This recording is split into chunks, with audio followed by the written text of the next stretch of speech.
Hello दोस्तों, मैं फिर लेकर आई हूँ एक नई कहानी में आगे बढ़ने से पहले आप लोग प्लीज मेरे चैनल को सब्सक्राइब, लाइक, शेयर, कमेंट करें। गरीब राजकुमारी। रायगढ़ राज्य में एक बहुत ही शोरवर राजा था।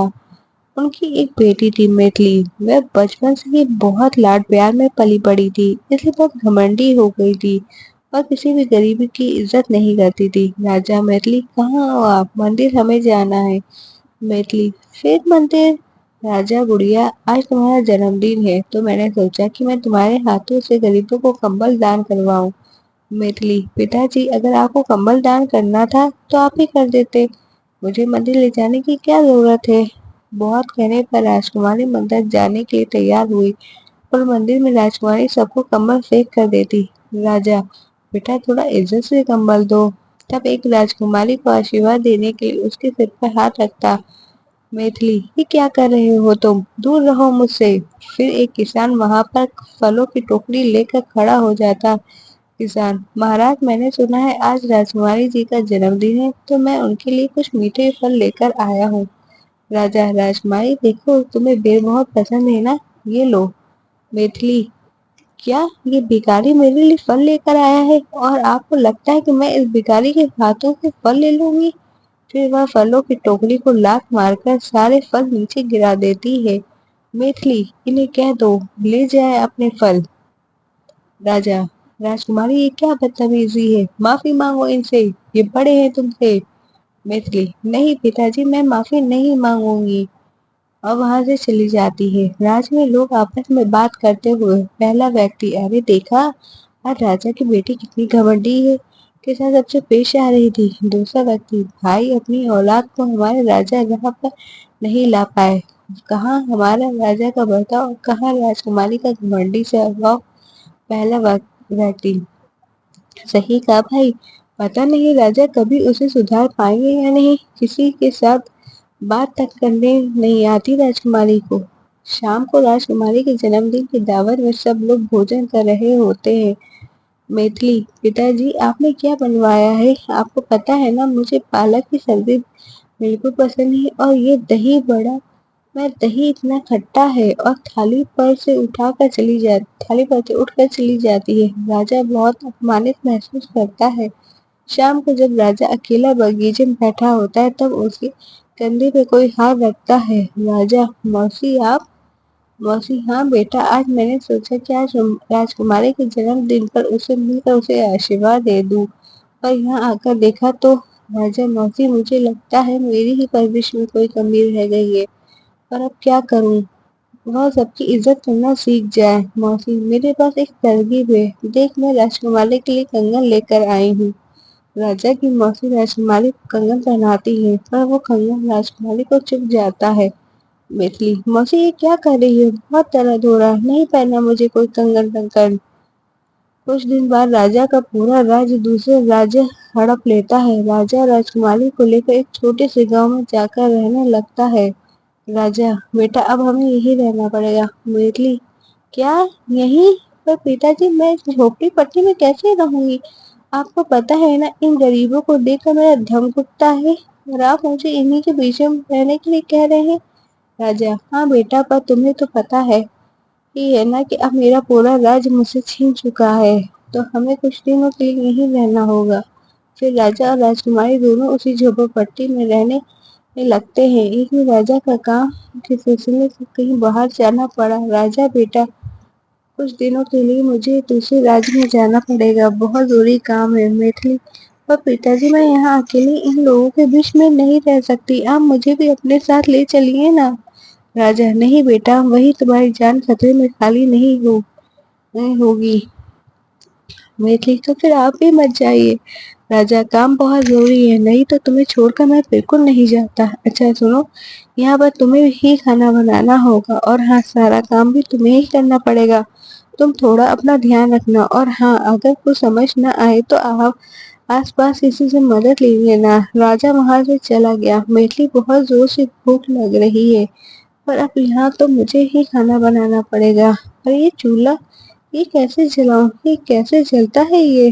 राजकुमारी चूल्हा जलाने में बहुत कोशिश करती है, पर फिर भी नहीं चलता। उसे ऐसे ही देख एक बूढ़ी औरत उसके पास आती है। बूढ़ी औरत, क्या हुआ बेटा? मेरे लिए कुछ नहीं, तुम्हें क्या, जाओ यहाँ और जाके अपना काम करो। बूढ़ी औरत, अरे अपना काम ही कर रही थी, मैंने घर में इतना धुआं निकलते देखा तो तुम्हें देखने आ गई। क्या हुआ? यहाँ आकर देखा तो तुम चूल्हा जलाने की कोशिश कर रही हो।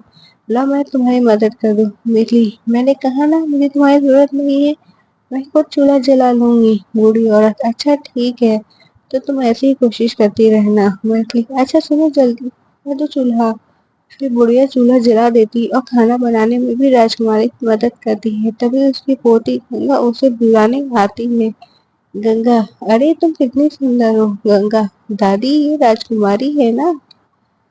राजकुमारी के बालों को हाथ लगाकर, गंगा तुम्हारे बाल कितने सुंदर है। मिटली, दूर रहो मुझसे। बूढ़ी औरत, अच्छा बेटा मैं चलती हूँ, रात बहुत हो गई है। बूढ़ी औरत, गंगा तू यही राजकुमारी जी के पास रुक जा और इसकी मदद करना। मिटली, नहीं मुझे किसी की जरूरत नहीं, जाओ तुम यहाँ से। बूढ़ी औरत, अरे आप यहाँ रात को कभी कभी जंगली जानवर घर में घुस आते हैं।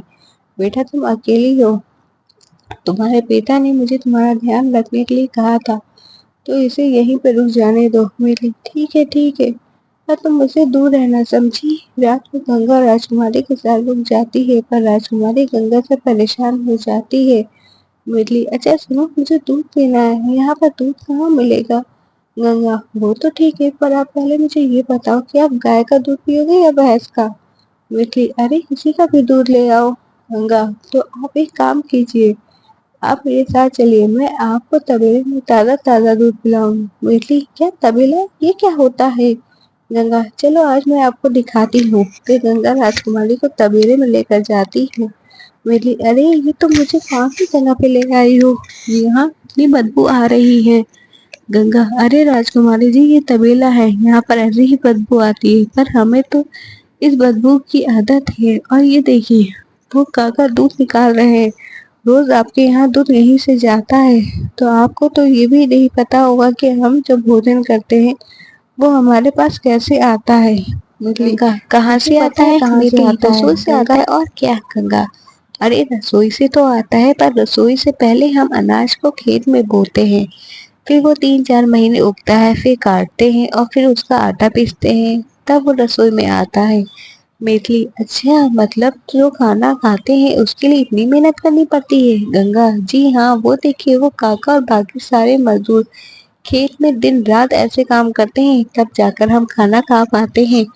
अब चलिए मैं आपको आपके घर छोड़ देती हूँ। गंगा और राजकुमारी दोनों घर चली आती हैं। कुछ दिनों बाद राजकुमारी के पास भोजन खत्म हो जाता है। मेथली, अरे अब तो घर में थोड़ा सा भी राशन नहीं बचा, एक काम करती हूँ पास की राशन की दुकान में कुछ सामान ले आती हूँ। मेथली, काका को चावल, थोड़ा आटा और दाल दे दीजिए। दुकानदार, ठीक है बिटिया। सामान लेकर राजकुमारी जाने लगती है। दुकानदार, अरे बेटी पैसे। मेथली, पैसे, पर वो तो मेरे पास नहीं है। दुकानदार, क्या पैसे नहीं, पर तुम मुझसे बिना पैसे के सामान नहीं ले जा सकती। मेथली, पर काका मैं बहुत भूखी हूँ और घर पर कुछ भी खाने को नहीं, मैं अभी ले जाऊं फिर आपको बाद में पैसे चुका दूंगी। दुकानदार, नहीं मैं बिना पैसे में तो अपनी माँ को तक के सामान नहीं दूं, तो तुम किस खेत की मूली हो। मेथली, काका सामान के बदले आप जो बोलेंगे मैं वो करने को तैयार हूँ, पर अभी मुझे सामान ले जाने दी, मैं बहुत भूखी हूँ। दुकानदार, अच्छा तो एक काम करो, मेरे खेत में कुछ काम है तो वो खत्म कर दो, मैं तुम्हें ये सारा सामान ले जाने दूंगा। मेथली, ठीक है काका। फिर राजकुमारी दुकानदार के खेत में उसका बताया हुआ सारा काम करती है। तब उसे एहसास होता है कि जिस खाने का अपमान करती थी उसे उगने में कितनी मेहनत लगती है। मेथली, कुछ समय पहले मुझे खाने की कदर नहीं थी और आज खाने के लिए मुझे कितनी मेहनत करनी पड़ रही है। फिर वो काम करके अपना सामान घर ले जाती है। राजकुमारी को बहुत तेज बुखार आ जाता है। गंगा, राजकुमारी जी, अरे आप बहुत कांप रही हैं। फिर गंगा राजकुमारी के हाथों को अपने हाथ में लेकर मसलने लगती है। गंगा, अरे आपके हाथों में तो छाले हो गए, मैं दादी को बुला कर लाती हूँ। गंगा, दादी दादी राजकुमारी जी की बहुत तेज बुखार हो गया है, उनके हाथ पैरों में छाले पड़ गए हैं, आप चलो उनके हाथ पैरों पर आपका बनाया हुआ मरहम लगा दो। फिर बूढ़ी औरत राजकुमारी के हाथ पैरों में मरहम लगाती है और गांव के लोग कुछ वेद को बुला कर लाते हैं और राजकुमारी की सेवा करते हैं। राजकुमारी सुबह उठती है तो उसके देखती लिए है सभी सभी गांव वाले परेशान हो रहे हैं और गंगा को उसके पैर दबाता देख राजकुमारी बोलती है, मैथिली, अरे गंगा, तुम ये क्या कर रही हो? हटो यहाँ से। गंगा, मुझे पता है राजकुमारी जी, आपको मैं बिल्कुल पसंद नहीं हूँ, पर मैं आपको कल रात से बहुत तेज बुखार था, बस इसलिए हम सब यहाँ पर। ये सब सुनकर राजकुमारी का सारा घमंड चूर चूर हो जाता है। तभी राजा वहाँ आ जाता है। राजा, अरे बेटा, मैंने सुना था कि तुम्हें बहुत तेज बुखार हो गया है, अब तुम ठीक तो हो ना? मैथिली, हाँ पिताजी, अब मैं ठीक हूँ। फिर राजकुमारी राजा को सारी बातें बताती है। राजा, मुझे माफ कर दो मेरी बच्ची, मेरी वजह से तुम ये सब काम करना पड़ा। मैथिली, अरे नहीं पिताजी, आप ये बताइए आपका काम हो गया? तभी एक सिपाही वहां पर आ जाता है। सिपाही, महाराज चलिए, रथ तैयार है। मैथिली, कहाँ चल रहा है पिताजी? राजा, हमारे महल बेटी। बेटी, पर महल तो। राजा, नहीं बेटा, पर सब नाटक था तुम्हारे घमंड को तोड़ने के लिए। मैथिली, क्या नाटक था?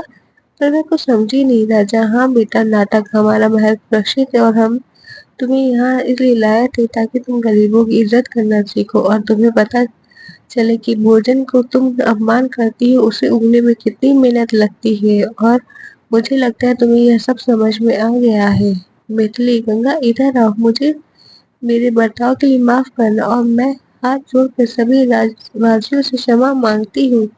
मिथिली, पिताजी, आज के बाद मैं सबक सबके साथ मिलकर अपना प्रजा की सेवा करूंगी। राजा, वाह बेटी वाह, आखिरकार मौसी का ये प्रयास रंग रंग लाया। गांव वाले महाराज की जय जय, राजकुमारी जी की जय। फिर राजा और राजकुमारी दोनों महल चले जाते हैं। Thank you for watching.